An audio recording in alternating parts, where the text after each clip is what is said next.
আমি একটা মেয়ে হয়ে বলতেছি, ছেলেরা আসলেই অনেক বেশি ভালোবাসে। কেউ মানুক বা না মানুক, আমি এই কথাটা মানি। এটা একটা আপুর গল্প।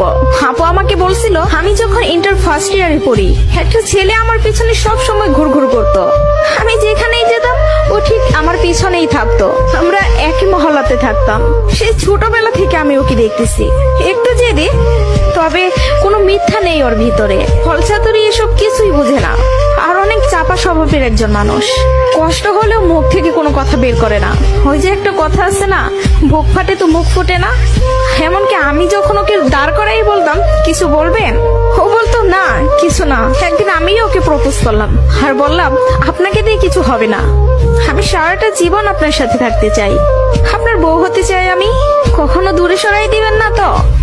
জীবনে যা কিছুই হয়ে যাক, আপনি আমার পাশে থাকবেন, কখনো আমাকে একা ফেলে যাবেন না। যদি এই ওয়াদা করতে পারে তাহলে আমি রিলেশন করব। ও অনার্স ফার্স্ট ইয়ারে পড়ে। ও বলল, জীবনে যা কিছুই হয়ে যাক আমি তোমাকে কখনো ছাড়বো না। আমাদের সম্পর্কের বয়সটা যখন 2 বছর, তখন আমার বাসায় বিয়ের প্রেসার দেওয়া শুরু হয়ে গেল। ফ্যামিলি দেখে ছেলে খুঁজতেছে, সরকারি চাকরিওয়ালা, বিসিএস ক্যাডার। এসবের মধ্যে আমি ওর কথা বলতে ভয় পেতাম, কারণ ও এখনো পড়ালেখা করতেছে। চাকরি তো দূরের কথা, চাকরি পাইতে তো অনেক সময় লাগবে, কিন্তু আমার ফ্যামিলি তো আমাকে সময় দিবে না। আমি অনেক কষ্টে আম্মুকে রাজি করাই। আম্মু যেন আব্বুকে এই কথাটা বলে, আর আম্মু আব্বুকে বলে। আব্বু সাথে সাথে মুখের উপর বলে দেয়, সম্ভব না, বেকার ছেলের হাতে আমি আমার মেয়েকে দিব না। তখন আমিও ভাবছিলাম, কথাটা তো ভুল না, কথাটা তো সঠিক। কোনো বাবা মাই চাইবে না বেকার ছেলের কাছে মেয়েকে বিয়ে দিতে। আমি নিজেও তো কখনো চাইবো না, কিন্তু তারপরও মাথায় চলতেছে, আমি যদি ওকে হারাই ফেলি আর কখন কি ফিরে পাবো ওকে? আমি তো আর ফিরে পাবো না। পরবর্তীতে আমি ওকে সব বলি, ওকে বলি কি করব বলো। তখন বুঝতে পারতেছিলাম ও কান্না করতেছে। ও আমাকে বলে, আম্মু ডাকতেছে, জাস্ট একটা মিনিট, আমি আম্মুর কথাটা শুনে আসি। তুমি একটু লাইনে থাকো, এসে তোমার সাথে আমি কথা বলতেছি। আমি তোমার জীবনে আছি 2টা বছর, কতটুকু আমাকে চিনো জানো আমি জানি না, কিন্তু তোমার পরিবার তোমার সাথে 18টা বছর তোমার পাশে আছে। আমি কখনো বলবো না যে তুমি তাদের ছেড়ে আমার কাছে চলে আসো। আমি জানি না আমার বাসায় থেকে মেনে নিবে কিনা। পড়ালেখা শেষ করতে করতে আরো 2টা বছর লেগে যাবে। কবে চাকরি পাবো সেটারও তো কোনো ঠিক নাই। আমি যদি তোমাকে ভালো না রাখতে পারি, আমি তো নিজেকে কখনো মাফ করতে পারবো না। আমার কাছে তোমার হাসিটা অনেক দামি।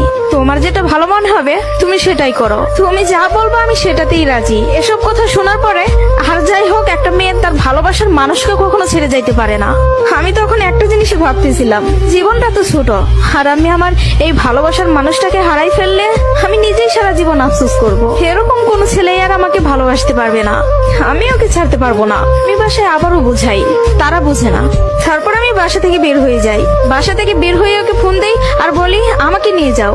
ও তাড়াহুড়া করে বাড়ি থেকে চলে আসলো। আমি বললাম, আমি তোমাকে বিয়ে করব। ও আমাকে বলে, আমি বলছি না তোমাকে, তুমি যা বলবো আমি তাতেই রাজি আছি। তবে একটা কথা, আমার সাথে থেকে যদি 3 বেলার 1 বেলা খেয়ে থাকতে হয় পারবা? তার জন্য আমি সবকিছু ছেড়ে আসলাম, তার জন্য আমি সবই করতে পারবো। বিয়ের পরে ওর বাসায় থেকে ফোন দেয়, বলে বাসায় আয়। তারপর ওর বাসায় থেকে মেনে নিল। তার কিছুদিন পর আমার বাসায় থেকেও মেনে নিল।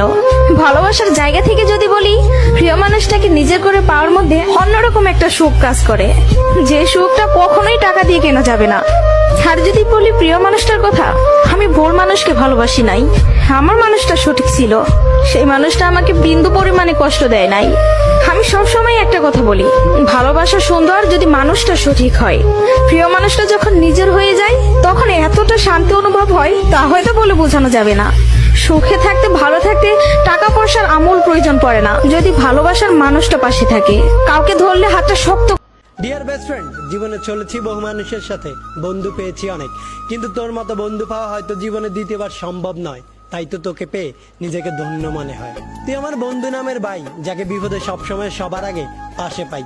তুই আমার রক্তের কেউ না হলেও তুই আমার রক্তের মতোই আপন, কারণ তুই কখনোই আমাকে ছেড়ে যাস না, যতই করি তোকে জ্বালাতন।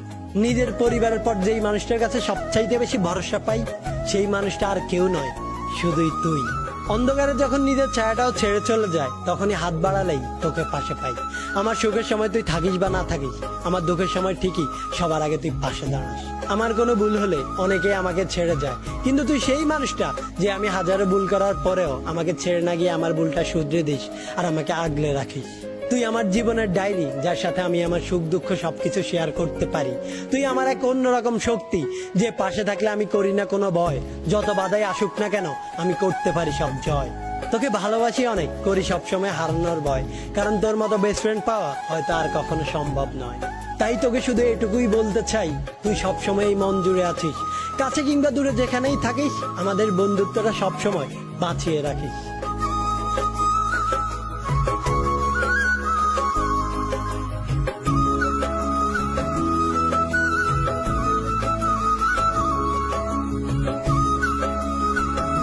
কখনো কারো কাছে নিজের মন খারাপের কারণগুলো শেয়ার করবেন না, কারণ যেটা আপনার মন খারাপের কারণ, সেটা হয়তো অন্যদের কাছে শুধুমাত্রই গল্প।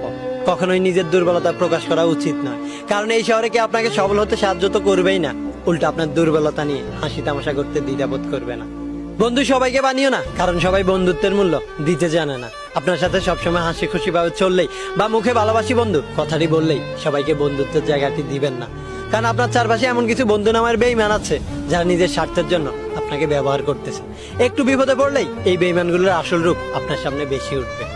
আর এই বন্ধু নামের বেঈমানগুলো সুসময় আপনার চারপাশে ঘুরঘুর করবে, আর দুঃসময় আপনাকে কলার খোসার মতো ছুঁড়ে ফেলে দেবে। তাই বন্ধু নামের এই বেঈমানগুলোর কাছ থেকে সবসময় দূরে থাকার চেষ্টা করবেন।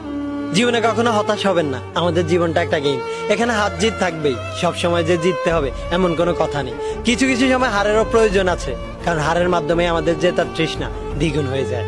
জীবনে ব্যর্থতা থাকবেই, ব্যর্থ হওয়া মানে হেরে যাওয়া নয়। মানুষ কখনো হারে না, হয় সে জিতে আর না হয় সে শিখে।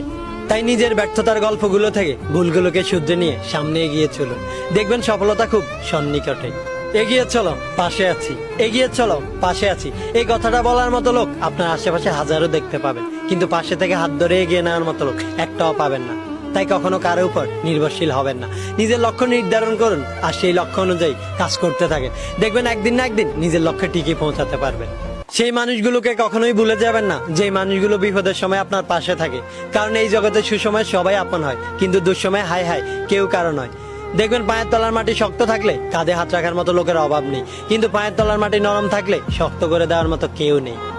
তাই যে মানুষগুলো বিপদের সময় আপনার পাশে থাকে, এই মানুষগুলোই প্রকৃত আপনজন হয়, এই মানুষগুলোকে কখনোই ভুলে যাবেন না।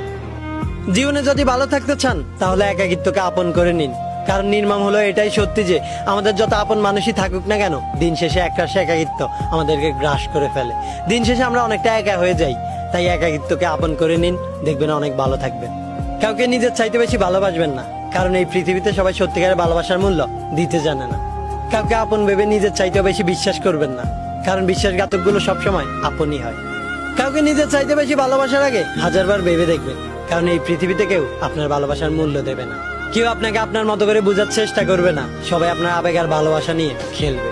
তাই সবার আগে নিজেকে ভালোবাসতে শিখুন, দেখবেন আপনি অনেক সুখে থাকবেন। আত্মহত্যা কোনো সমাধান নয়, যে আত্মহত্যা করে সে কাপুরুষ হয়।